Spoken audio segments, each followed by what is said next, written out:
And we are live here to chat about all of the best TV from the summer, what we watched this week and kind of last week and the last few weeks. I'm so excited to be joined by Kate and Carey to be catching up about all this stuff. Kate and Carey, let's start with how you guys are. How have you been this summer? Hot. It's been hot. It's Yes. been freaking hot, It's but been good. It's been a very warm summer and not in like the fun in the sun way, but like in the humid and sticky way. But I don't know. Maybe that's just me complaining. Kate, how have you been? I just got a little notification that Kate is glitching out, so we'll let her pop out and pop back in. Carrie, how about we get started with the news for this week? Do you bring me any news? Um, I do bring you a bit of news, and both of them are from sort of the trailer shows coming back variety. Yeah. Um, it seems like all of the commotion about Agatha and the Coven of Darkness, or whatever you wanted to call the show, actually has a name now. Agatha All Yes. Along, which we should have known all along. Um, and will feature Aubrey Plaza joining the MCU Playground, which should be fun. Show is supposedly returning, I think, September 17th, 18th. Don't hold Mhm. me to that. You can check the trailer for yourself and find out for sure. That's returning in September. Um, Looks fantastic. And they released a trailer for the return of Superman and Lois, its final season, season 4, and that is returning in the middle of October, a few weeks before Halloween. And spoiler, it's not a spoiler, it's the death of Superman story, which is quite ambitious when you're only doing 10 episodes. So we'll see how that works out. I'm so excited for both of those two things. I am thrilled for Agatha to return, and you know we're going to be talking about that on here as a headliner. But adding Aubrey Plaza to that was just genius. That is going to be perfect casting. I already know it without having seen it. I'm beside myself. Let me ask you this question, right? Not spoiler. I have no idea what the show is going to be about, but she has to be the villain, right? Because when you or It's a antagonist, I guess I should say. Yeah. Villain, antagonist, love interest, who's to say? I'm here for it regardless. With Agatha already being a antagonistic type of person, it'll be interesting to see what her foil, whatever the foil is, what sort of um, incarnation the foil takes. So I think it'll be fun. I'm hoping with the addition of Aubrey, we bring a lot of comedy to it, but I also know that she does fantastic work with dramatic roles, as we saw in White Lotus. So either way, they were lucky to get her. This is going to be fantastic. And quite frankly, there are horror elements that you see in the trailer that you sort of got slivers of in the Multiverse of Madness whenever Wanda was on screen. So it seems to be feeding off of that theme also. So I'm excited, and I could not say that before I saw this trailer. So good job. I'm so stoked. I think the release in the fall is also really nice, not just because we all kind of are looking more to TV in the fall. Summer is always hiatusy or there's summer shows or whatever, but there'll be a lot more attention come September. And also it just feels like, if you've got this show that's sort of spooky and maybe there's horror or goth elements to it, that'll be really fun to lean into in the fall season. So I'm just glad that they're doing this rollout well in terms of the casting, the timing of the release. The trailer looks great, all of that. I think it'll be so much fun and a nice Same. little follow up to the WandaVision that we loved.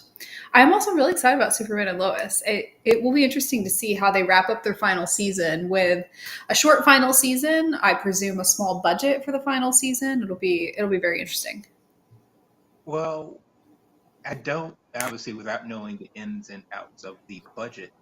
My guess is 10 episodes last last season. They're going to not like they're going to get extra money, right? Yeah. But I feel like they're going to make incredibly good use of the budget that they have because they paired so many things back, the number of episodes, the number of series regulars.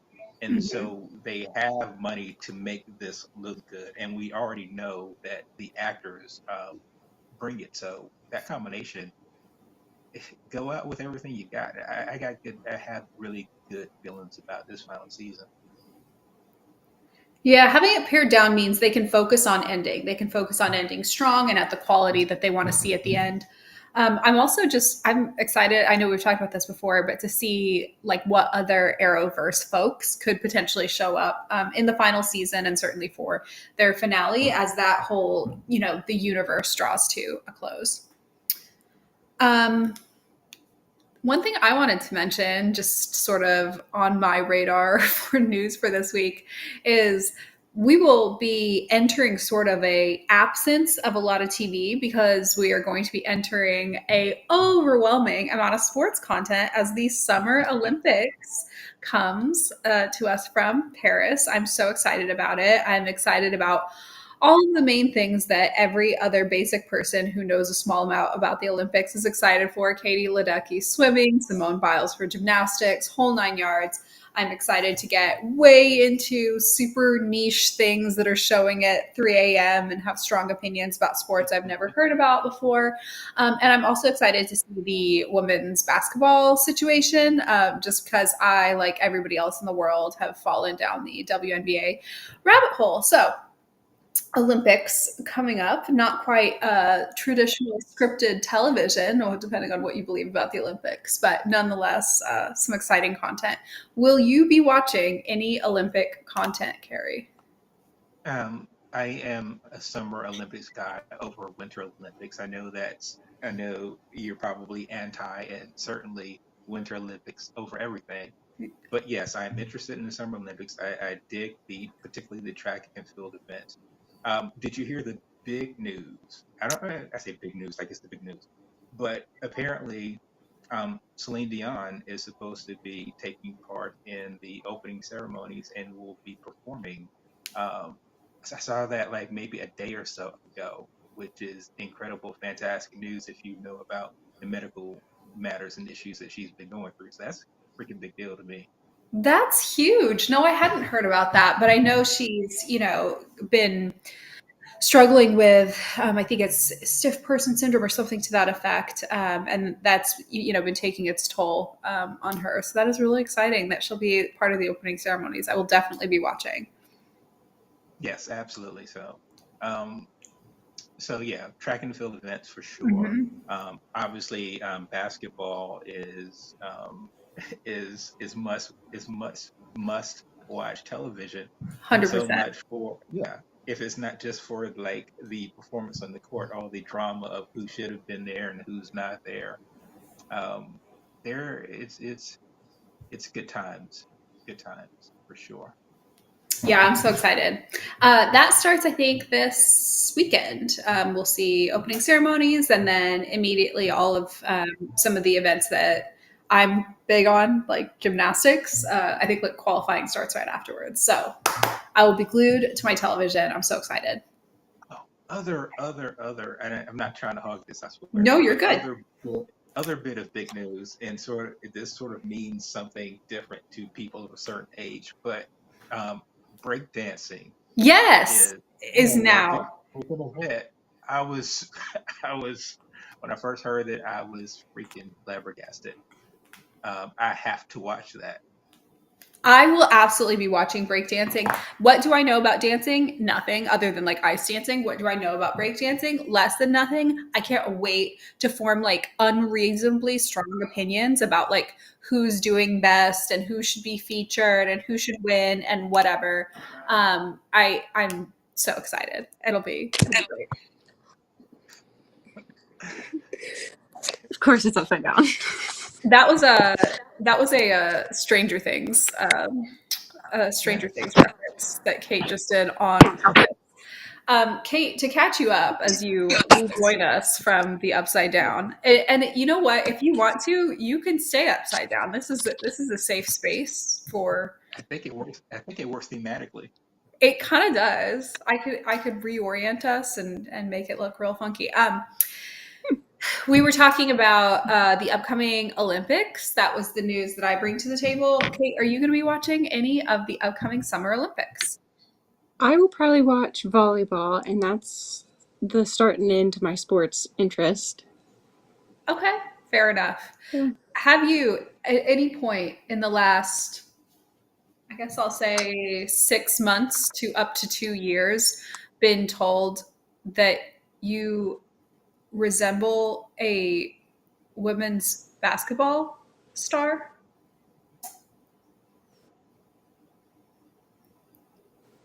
No. See, Oh, okay. Just see, wondering. perhaps. Just wondering. You do. All right. So let's dive into. Interesting. If anyone watches WNBA or, exists online I'm seeing the nod from Carey. Okay. Yeah. If you haven't been told, you might be told at some point in your future. All right. Let's get I started. mean, I know of one. I know the name of one athlete, and I don't know if that's who you're talking about or not. Who is it? Is it Caitlin Clark? Yeah. You look exactly like her. Okay. Okay. So let's get started on what we watched this week. Now, typically we have like a headliner that all of us have watched together. And in this case, we have been apart and have been watching entirely separate things, which I think will be really exciting because I'm excited to hear about what all you've watched. Kate, I'm going to toss it to you first since you've rejoined us from the Upside Down. And that way, if you have any news that you want to sprinkle in with what you watched this week, you can do that as well. Yes. That is a great idea. So I'll speed run it. The news real quick. I saw that they have confirmed who will be the star of Bridgerton season 4. It's going to be Benedict. We all knew it. Yay. I mean, it couldn't have been anyone else. It really couldn't have been. They might have done Eloise, but who are we kidding? It was going to be Benedict. Right. I've seen a lot of conversation about how they'll do a lot of rewrites, and I think more than any other book, they'll do a large rewrite for several reasons. But I'm looking forward to seeing how they go about it, and I'm looking to see how they attempt to make him more attractive. Every year they decide they're going to give them a glow up. Right. And some ways it works, some ways it doesn't, and we'll see how this one turns out. But it's really funny. There's also it could be worse than Cammien. Colin's glow up. It can't. Oh yeah, I can see where they were going, and him on his media tour, it was great. Mm-hmm. However, he did look like a Ken doll with plastic hair. Yeah. Maybe less of the facial treatments that would not have existed during Bridgerton time. Consider that. Food for thought. Yeah. Food for thought. On the kind of period drama front, there's also a show coming out on Netflix tomorrow called The Decameron, based loosely on the actual Decameron. I haven't read it, but I've read, the Canterbury Tales, and it's kind of the Italian equivalent, so I'm interested to watch that. And actually, just a few hours ago, Legends of Vox Machina released a teaser clip as we're going to be getting the first few episodes on October 3rd. Are you beside yourself? I'm beside myself, yeah. Especially with the little part that was teased. I mean, I knew this was going to be the arc that they were going to be leading into just because I've seen the original content. But I'm so excited about it because they've announced it and everybody's freaking out because of all the little Easter eggs just in a 30, not even 30 second, I think it was 15-second clip. So that's fun. For what I watched this week is another period drama, My Lady Jane. Now, I've talked about this show previously when it was just a book, and then when I heard about making the TV show, and now it's kind of all over social media, if either of you have seen it. I have not seen it, but I, not necessarily when it first dropped, but maybe a week or so after it dropped, I want to say, it just suddenly, it was the only thing I was hearing about online. Everybody was watching it. And the bizarre thing to me, Kate, was that people were watching it that I like in my mind, I don't associate with like Austinian-esque shows, if that Mm-hmm. makes sense. Like just everybody, like general population and normies. I still have not seen it. Yes. I'm going to need you to explain to me what's going on here in detail. That actually factors into a large part of my pitch and a theory I have kind of developed about it. So, Okay. like, the general pitch basically is it takes the tragic life story of Lady Jane Grey, the 9-Day Queen, who, inherited the throne due to will, and basically Queen Mary, that became known as Bloody Mary, took issue with that and basically got her out of office 9 days in, and then was later executed.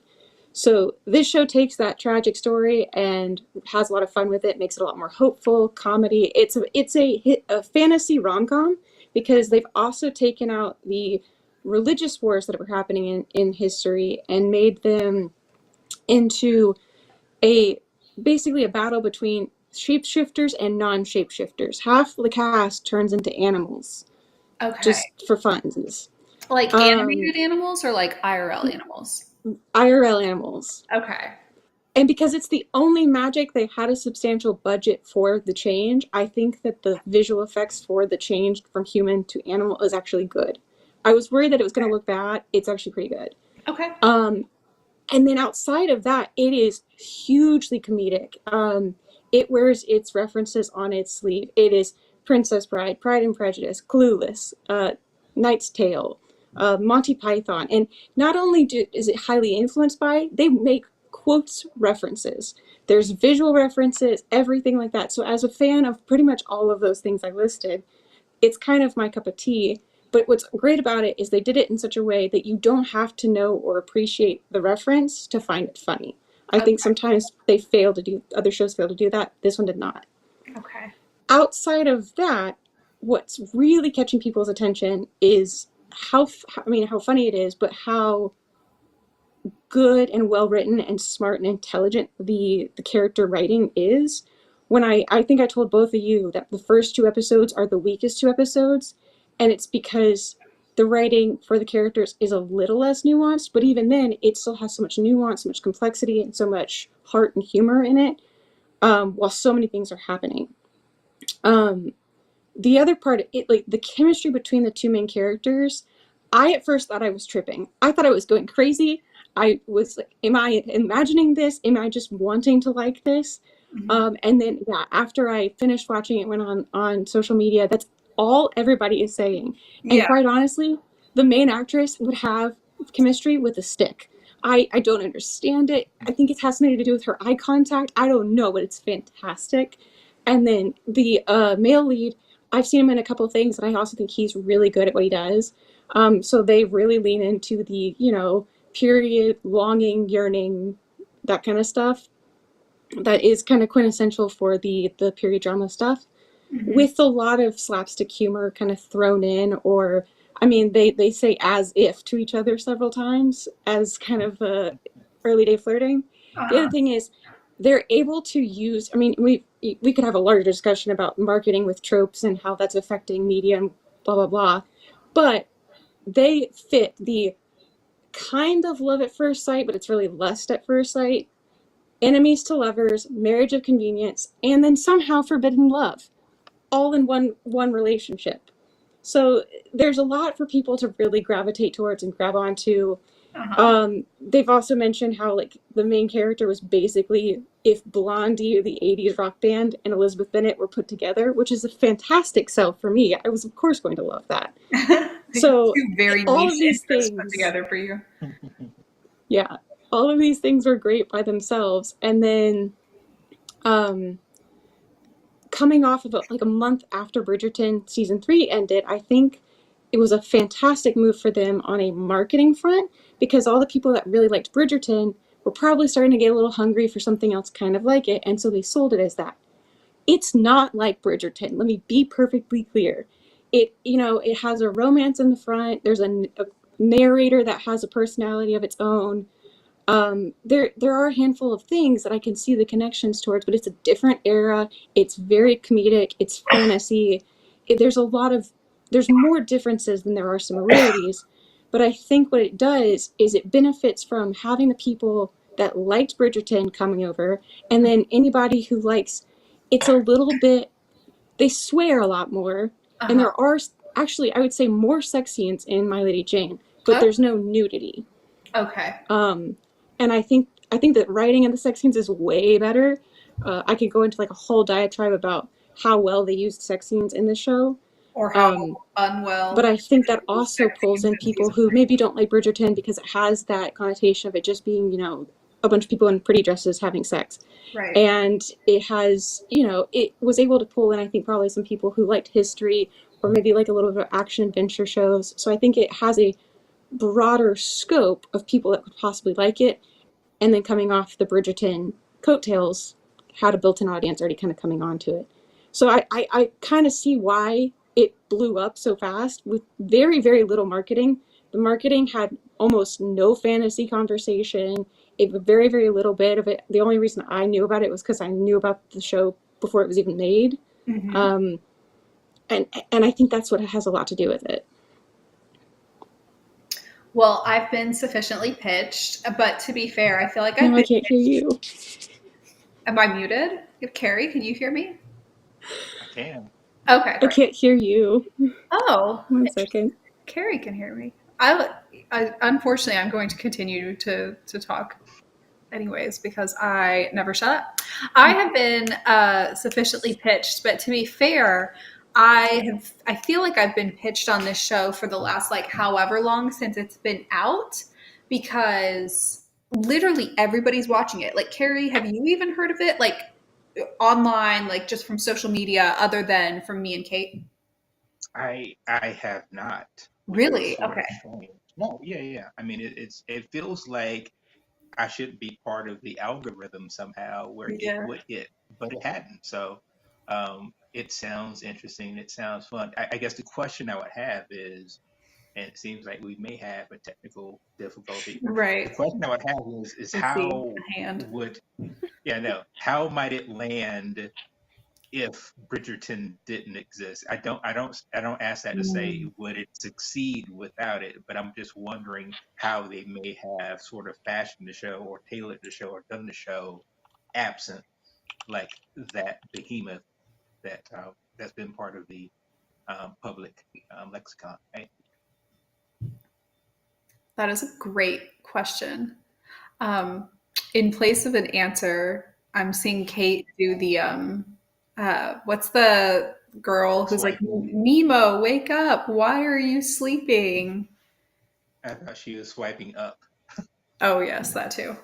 Um, well, we'll circle back to that question for Kate. I am going to watch My Lady Jane at some point. I kind of have like a uncharacteristically long list of shows to catch up on because this summer was kind of crazy for me, and so I've been watching like trash reality shows, and we'll get to it when it's my turn to yap. But um, my Lady Jane is pretty high on the list. I think it'll be fun. And I am surprised that the algorithm hasn't delivered it to you because most of the time I find with like Twitter or other things like TikTok, whatever, if you're like interacting with somebody who's interacting with things, they're going to put it on your timeline regardless. So I feel like through Right. osmosis, you would have had it delivered to you. I had it all over my timeline for you page, whatever we're calling it right now for Twitter or whatever else. I don't know if it's because it's on a streaming service I don't know that that would stop anyone from marketing it because that's part of it, right? Get the streaming Mm-hmm. service too, sir. But um, That's a I good question. I will. don't know off the top of my head what streaming service it's on. I want to And say Prime, if I'm not mistaken. maybe, yeah. And And Kate so I has think, disappeared into the void, so she can't answer that for us. yeah. And so I think there was like an ability for me to see like one episode for free, which is cool. I'll take Okay. that in if I can. But then it's like I don't want to do that and then say this is great and then feel like I guess I better. But that's part of the experience, right? Yeah. My next streaming platform that I'm going to turn back on and catch up on stuff is Disney Plus. I've had Disney Plus canceled for a while, but I'm going to go turn that on at some point in the next couple weeks and zip through Well, some things. well, you don't Oh, need Disney Plus to catch the things that I've been watching lately. You said I'll need Disney Plus to catch the things you've been watching? Yes, you will need Disney Plus. Well, perfect. Um, Perfect timing. How about you take it away? all right. I've watched a number of things. I'll do this sort of in a Rolodex, sort of blitz fashion. The first thing I do want to talk about is I did actually watch. I finished watching the movie Young Woman in the Sea. It's Mm, that's the one with Daisy Ridley, right? yes, yes. And I think I've said it's sort of like a quintessential conventional sort of like sports drama. And in sports dramas, you sort of have the underdog who has this thing that they need to do. And so in those stories, it's very rare that there is a question or an issue about will this person accomplish the goal. It's always about the best part of the story is learning about who they are and what obstacles they sort of have to overcome and who their allies are and who and why that is, right? Um, it's really the story is really obviously based on a true story, which is cool in itself.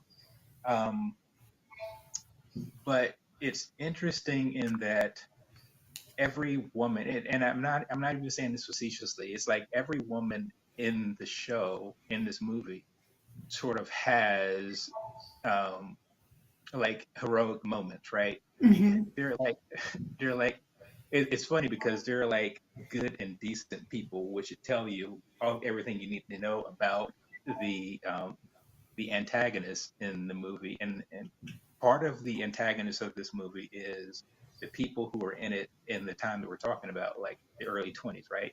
Hmm. Women, you can't do anything, get in the kitchen and make me a sandwich, and you want to swim. It, one of the, and I don't know if this really may have been just part of the movie, but there's an opening scene in the movie where there were there was this ship that was coming in, and I forget it might have been 100 or so people on the boat, but like there were dozens and dozens and dozens of women who died on the boat because I think it caught fire. And the only reason that they died on this boat is because they did not know how to swim.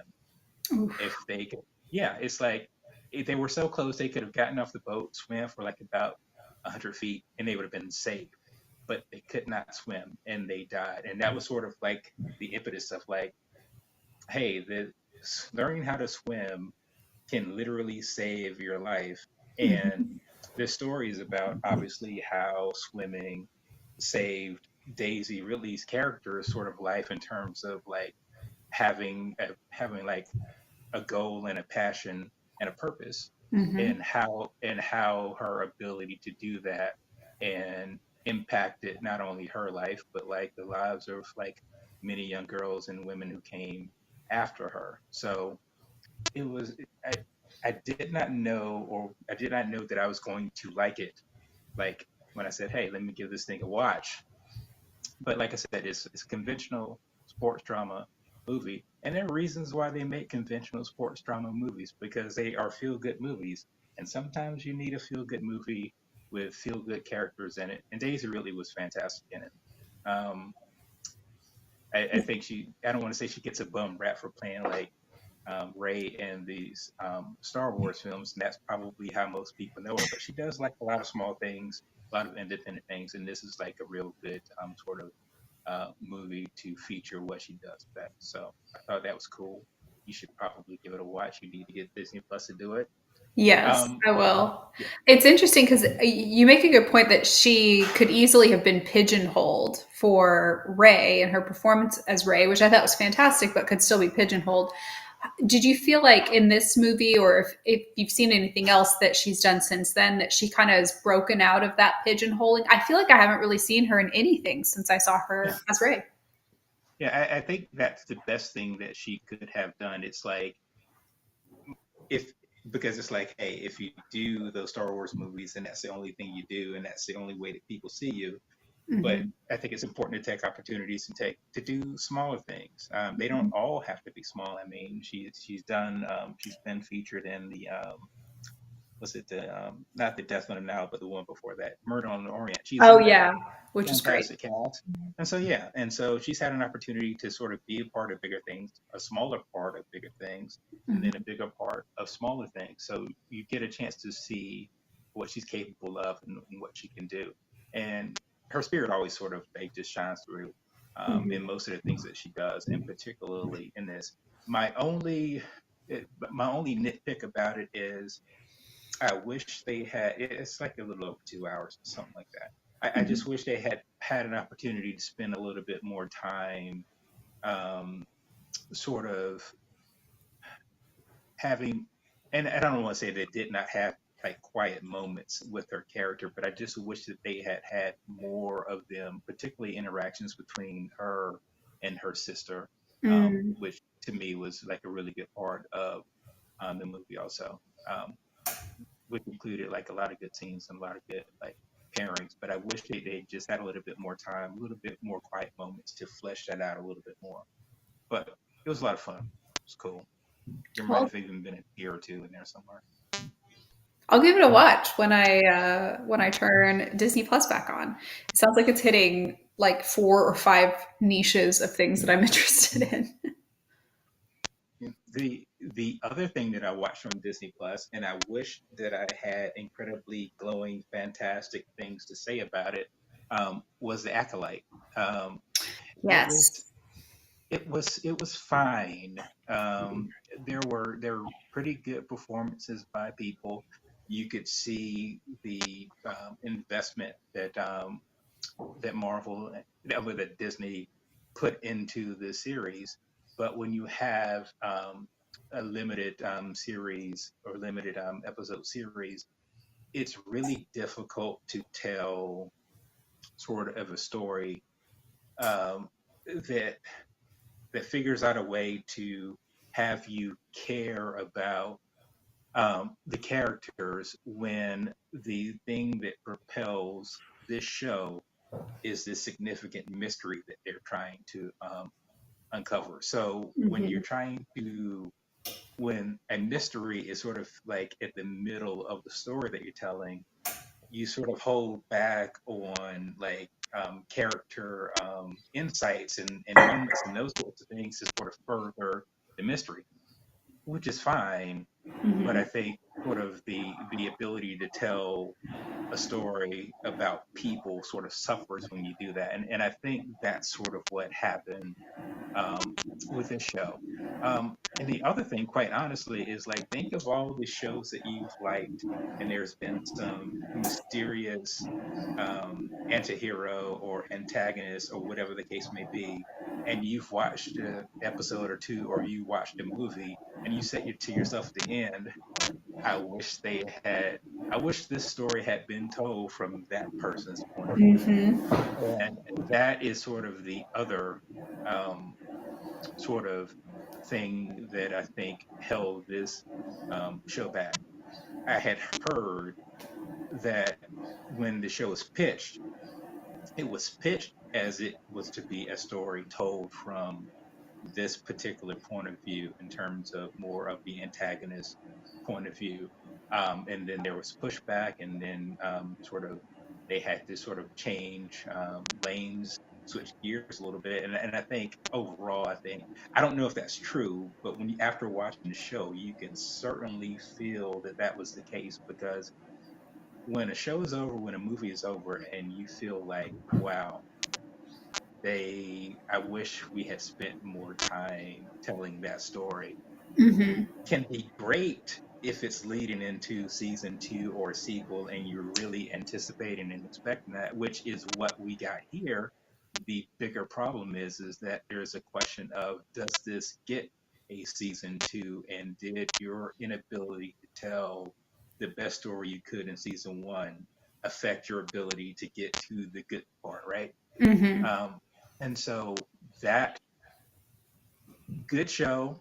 I would recommend that people watch it. It does give some insight into the prequels and into the overall Star Wars story. But in terms of telling the story that they tried to tell with this show, it it was sort of hit and miss. Yeah, I had seen really, first of all, a small response to Acolyte. I didn't see it mentioned a lot in my, niche of social media, which for most shows, no news is bad news. But then I saw mixed reviews, perspectives of maybe they cared a lot about a particular character and that character wasn't featured as much as they wanted, or it felt some storylines were cut short. And that seems to kind of align with what you're saying as well. Yeah, and quite frankly, even before getting to the understanding of where this show failed, it was review bombed before it even aired, right? Because there were Yeah. people who were not going to like it no matter what.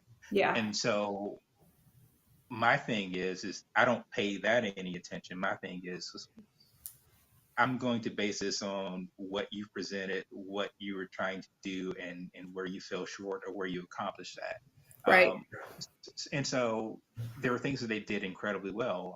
There are some things that they did with Star Wars that we had not seen before, so that's always a good thing, right? Hmm. Um, but I just think that the way that they told the story, um, it sort of failed overall because there were things that happened to people that you should care about and care that it happened to them.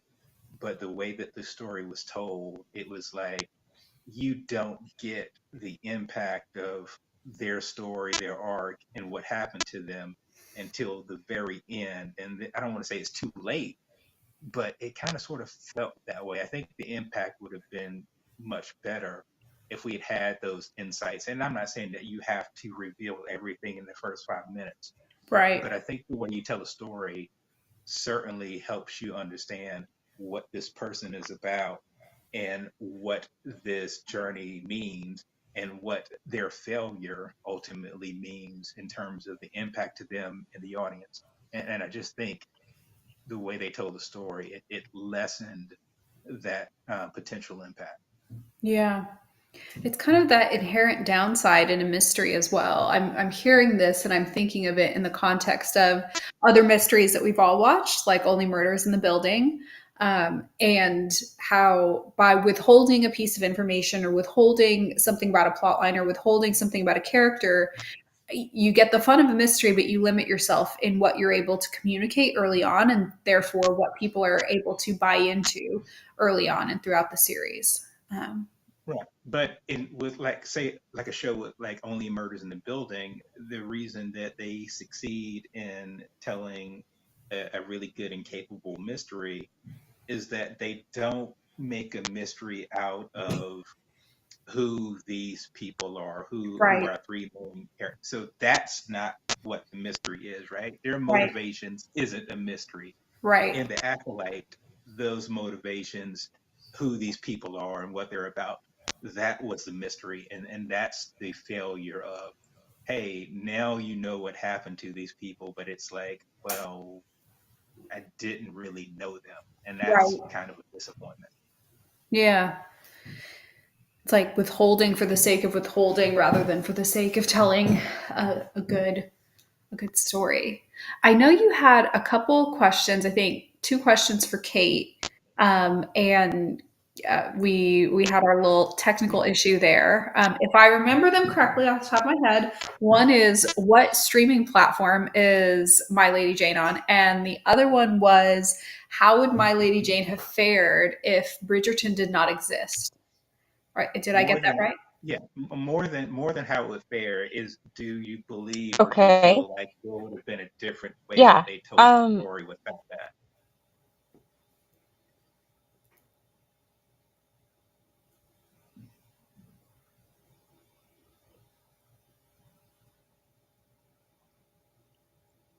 your audio all cut out, but what I think you're asking is one, where is it? It's on Amazon Prime. Okay. And two, were you asking basically, did I think that My Lady Jane was going to have as much potential success if we didn't have the potential success No, coattails of no, Bridgerton? not so I much think the it probably success, helped. but more Okay. how do you think they might have told or presented the story differently if Bridgerton didn't exist. Mm. Oh, um, the way they told the story, nothing like Bridgerton. I don't think that in the writer's room they were really talking about Bridgerton. I don't think that bared any weight at all. And that's why the reason I brought up Bridgerton was because there's so many people comparing it, and yet in the TikTok things like that, trying to get people to watch My Lady Jane. But in the actual show, the content of the show is completely different from Bridgerton. It just fits within the kind of alternate history with romance, and that's really the only main overlap. Stylistically, writing, acting, production, almost everything feels different. That's interesting. The fact that it's different from Bridgerton doesn't put me off from watching it, to be honest. It makes me even more interested, although I'm still totally down for Bridgerton. And I think that is I think it's a phenomenon that will continue even as we'll have our little quibbles with it. I see genuine excitement for Benedict's season. I also feel excitement for Benedict's season. I know I recently saw J-Lo had like this gigantic Bridgerton themed birthday party. I think the Bridgerton fever will last a little longer. Stormy in the chat says they do need to work on Benedict. She didn't really care for him in the book and his pairing of Sophie. And if not for Luke Thompson, she's not sure she would care. Benedict spent 3 seasons being nothing more than sex scenes and quips.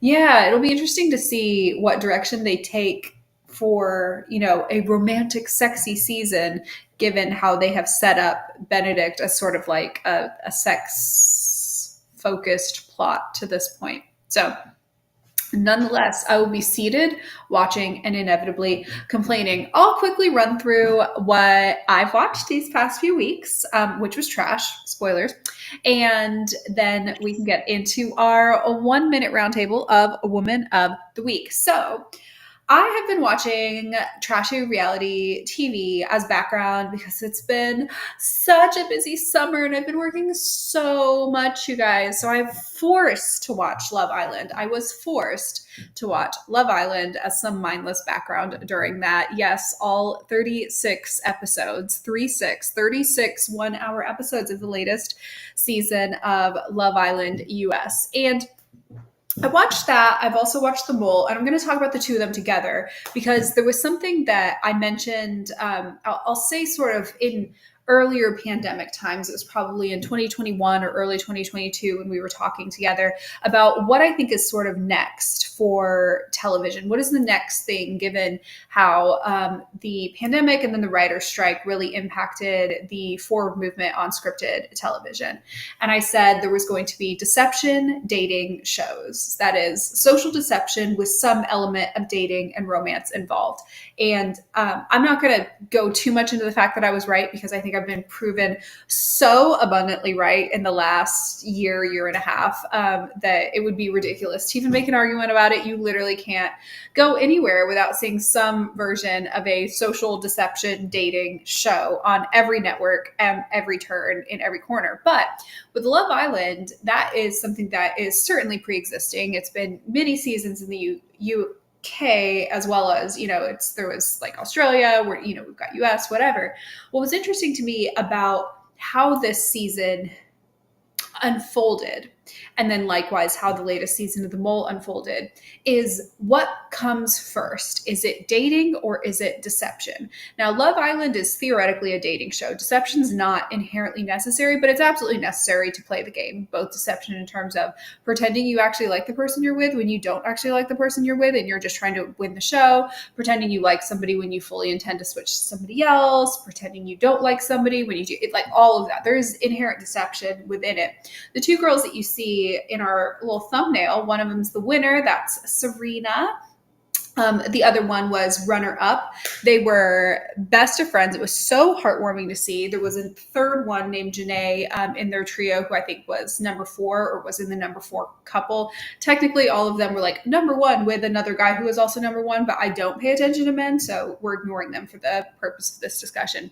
But it was so interesting to see how deception played into this entire season and how certain characters were able to balance or leverage deception against the person trying to deceive them and use like honesty, transparency, and vulnerability as a weapon for good. It was fantastic. So fascinating to see how everybody's there kind of playing the game. Everybody's lying. But if you're willing to be kind of messy, vulnerable, transparently mean rather than deceptively mean, you can kind of get a leg up. It was a wonderful, lovely mind game. And all of that mind gaminess was necessary because these people do not like each other. I can't remember the last time I saw a man on a reality dating show who actually came across as like liking women in any meaningful way. I also can't remember the last time on a reality dating TV show I saw a woman who genuinely seemed to like the guy that she was with. And I don't fault her for it because they're all trash. But the point being, there's really no romance there to root for. Like some of the final couples, are they still like together? Well, the show's been off the air for like a couple weeks, so maybe question mark. But like they're not going to be for very long. That's literally not the point. Romance is just the setting and the plot is deception. And that was really fascinating to see. And with The Mole, we see something similar, perhaps more egregious. There was in the middle of the season, it's not necessarily towards the end of a more so final plot, we see just it is an entirely deception-based show. The Mole is just sort of like you're genuinely trying to figure out who's the mole. This is a format that has existed before Netflix's current incarnation of it. But you've got folks using like flirting or, you know, coupling up or whatever as sort of leverage to get people on their side. And it's so disingenuous, but like in a fascinating way where I'm like, these people do not like each other at all. And I also don't think they're fooling each other, but to an extent it's entertaining me. So like that part you're doing well, but it's not going to help either of you win the game. And like, sure enough, it doesn't help either of them win the game, spoilers.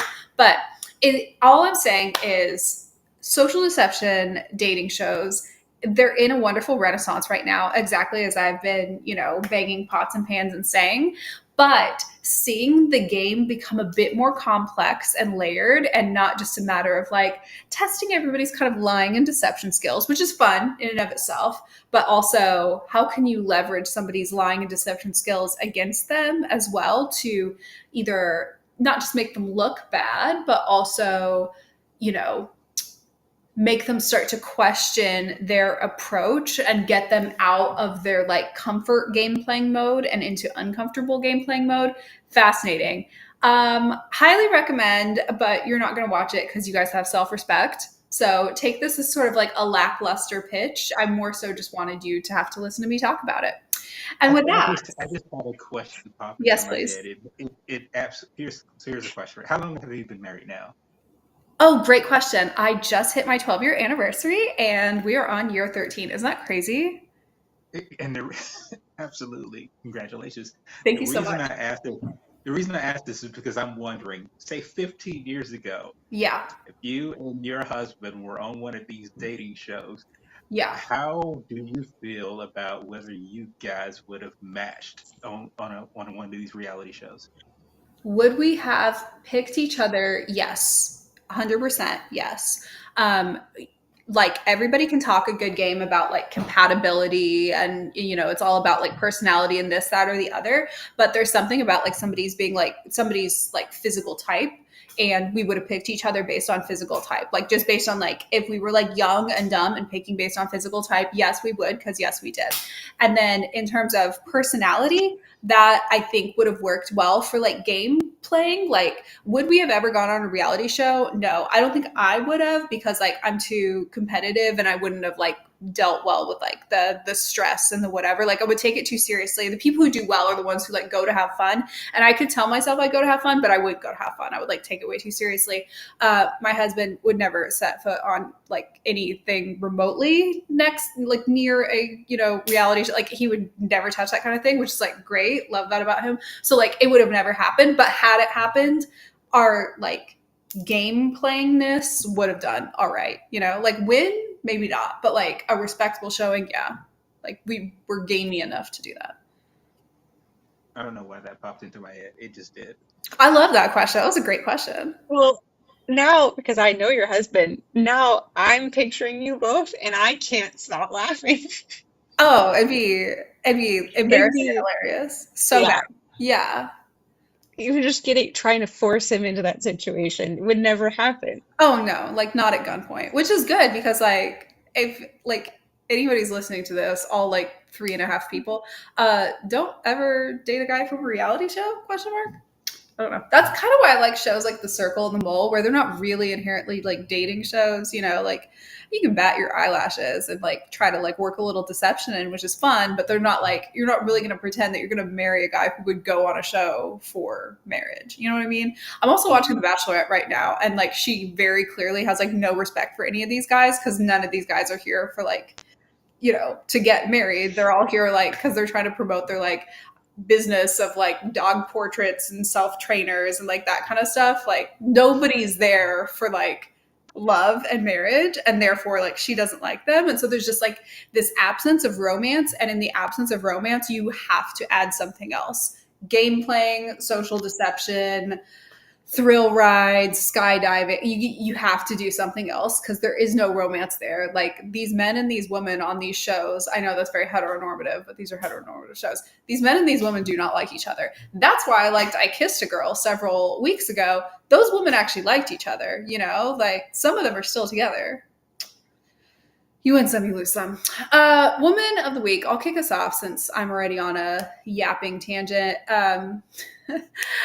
WNBA All-Star Team. Now, listen, I don't have enough time to go into like the lore and the depth of drama and infighting, and this person dislikes this person because of this thing, and this coach hates this player because of this, and you know, whatever. I'll just say that the team that I wanted to win won, and revenge is sweet. And I'm still rooting for USA's women's basketball, which doesn't matter because they're going to win anyways, because the US women always win the basketball situation at the Olympics. But I was thrilled to see the All-Stars win, and it's really interesting. And I don't really like to talk about politics on here, because nobody should be getting their political opinions from people who like talk about television. That's stupid.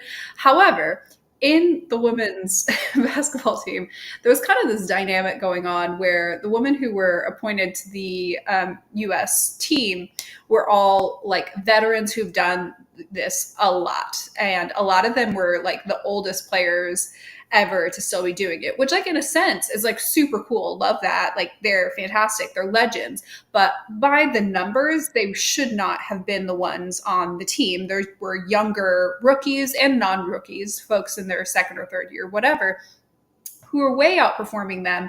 But they just continued to appoint the veterans, and resulting in one of the oldest, like net oldest women's basketball teams for USA that apparently we've seen in ages. And also that means next cycle, we will likely have very few players with veteran experience at that point.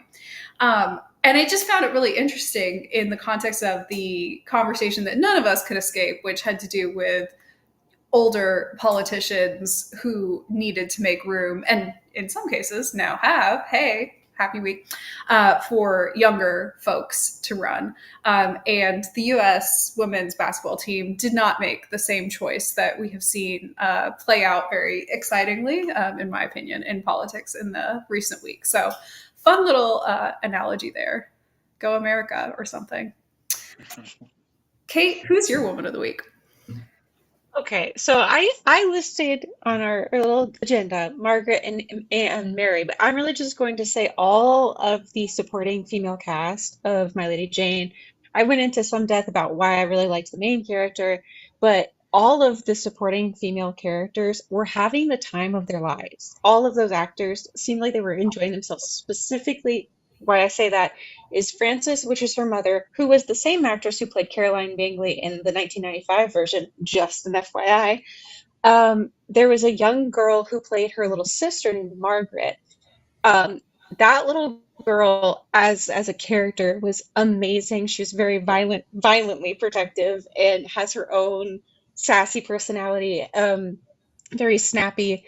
I loved her. She's amazing, and I can't wait to see where they take her if they get a season two, which hopefully they do. There's plenty of stuff in the book that they have left.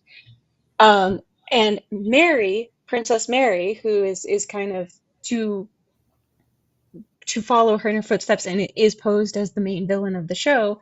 That actress was having the time of her life. She was playing up the crazy, manipulative, idiosyncrasies. I mean, she really, really got into it, and I love watching when actors really, really are enjoying what they're doing, even if what they're doing is a character you're supposed to not like, Yeah. because you almost find yourself enjoying watching them as you're like, ooh, you bad person. You're having such a fun time. It's really compelling. I love that. I love a villainous anti-hero woman, so it's great to hear those are Yeah. part of the show. That definitely makes me want to watch it more. Carrie, I've seen you laughing at us these last few minutes. Are we on the right track? Do you have a one of the week that fits the niche we've been going through? It kind of sort of does. It is sports themed. I will say, going back to your woman of the week, the All-Star team, Yes. yeah, they took some of those Olympic snubs personally. That game was Hmm. personal, and you Hmm. could tell, and that was fun to watch. Yes. But no, my woman of the week is the inspiration for the movie Young Woman in the Sea. Mm. Trudy Italy, born in 19, somewhere around there. Swam the freaking English Channel in 1924. It's like 21 miles. It's basically a death trap. I mean, it's an incredible thing. And one of the things I really liked about the movie is that they showed some actual like footage of her in the movie, and it's funny because you look at Daisy Ridley and she's a smaller woman, right? But Hmm. in movies you do it as you do. And I'm not saying that Trudy Italy was like a big woman. She was like 5'5", but she was like Hmm. 140 some pounds. Hmm. Solid woman. If someone said this woman swam the English Channel, you look at her and say, yeah, she sure freaking did.